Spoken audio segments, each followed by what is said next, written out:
میں طارق صاحب آپ کی توجہ جو شہادت حسین عوان صاحب نے کہا تھا کہ کتنا نقصان ہوا ہے، نقصان تو آپ نے واضح لکھا ہوا ہے، مگر کیا ہے الفاظوں کی ہیر پھیر۔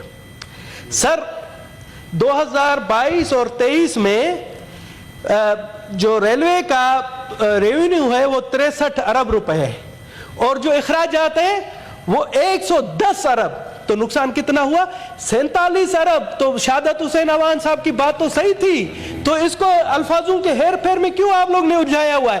آپ سیدھا سیدھا کہیں کہ 47 ارب روپے کا نقصان ہوا ہے۔ طارق صاحب یہ تو ایک معمولی کلاس چارم کا فیل اسٹوڈنٹ بھی بتا سکتا ہے سر۔ یہ ریلوے والوں کی نااہلی ہے، نہیں سر یہ میرا کوسچن ہے کہ انہوں نے یہ نااہلی کیوں چھپائی ہے؟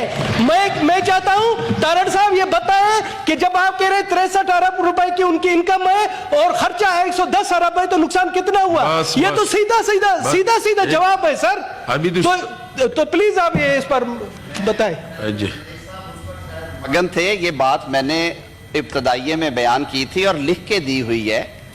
ہم نے یہ کہا ہے کہ پچھلے سالوں میں دوبارہ ریپیٹ کرتا ہوں، پچھلے سالوں میں ریلوے کی آمدن 20 ارب کے لگ بھگ رہی ہے، وہ بڑھ کے 63 ارب ہوئی ہے پچھلے مالی سال میں، جس کی وجہ سے خسارے میں کمی آئی ہے۔ لیکن جیسے میں نے پہلا عرض کیا کہ اگر ایک ادارہ جو ہے اس کی ٹوٹل جو ہے بجٹ وہ 100 روپے کا ہے، اس میں سے اگر 68% روپے آپ تنخواہوں اور پینشن میں دے دیں گے اور باقی آپ تقریباً 24 روپے پیٹرول، ڈیزل اور کوئلے کی خریداری کے لیے دے دیں گے، تو پھر آپ کے پاس کیا بچے گا؟ آپ کے پاس ریپیئر اور مینٹیننس کے لیے بچیں گے 5 روپے، اور دیگر جو کہ آپ نے نئی بوگیاں ڈالنی ہیں، نئے انجن لے کے آنے ہیں، نئے ٹریک بچھانے ہیں یا ان ٹریکس کو امپروو کرنا ہے، اس کے لیے بچیں گے 3.5 روپے۔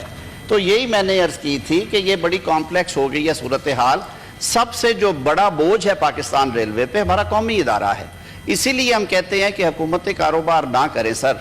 جو پرائیویٹ انٹرپرینورز ہیں، جیویز کے ساتھ چل رہی ہیں چیزیں دنیا کے، اب میں برٹش ریل سے بہتر نظام کہیں پہ نہیں دیکھا ہم نے۔ واقعتاً آپ دیکھیں گھڑیاں درست کرتے ہیں ہم، اوور دا ایئرز 90% جو ان کے آپریشنز ہیں وہ پرائیویٹائز ہیں۔ وہاں پہ ورجن اٹلانٹک بھی آ گیا ہے، وہاں پہ بلو لائن والے بھی آ گئے ہیں، باقی بھی آ گئے ہیں۔ ہم نے بھی تجربے کیے 2-3 جگہوں پہ، وہ ٹھیک رہے۔ بزنس ٹرین تھی، فاسٹ ٹرینز کے لیے لوگ بڈ کر رہے ہیں، ہمیں ٹریکس امپروو کرنے کی ضرورت ہے۔ بہت بڑا نیٹ ورک ہے، انفارچونیٹلی ہم اسے سنبھال نہیں سکے، اور یہ کہانی 76 سال کی ہے، یہ ایک دن کی نہیں ہے سر۔ 1947 سے لے کے آج تک ہم نے کتنے کلومیٹر اضافے کیے، یہ تکلیف دہ بات ہے۔ تو میں نے تو یہ سارا لکھ کے سامنے رکھا ہے آپ کے کہ یہ وہ بریک ڈاؤن ہے۔ صرف ایک آپ کو بتایا کہ ریلوے پہ جب پریشر آیا تو انہوں نے اپنی آمدن بڑھانے کے لیے اپنے آپریشنز کی انکم کو 19 ارب سے بڑھا کے وہ لے گئے اس کو 60-62 ارب پہ۔ وہ ایک اچھی چیز ہے اور اس پہ انہیں کم از کم اپریشیٹ کر دے۔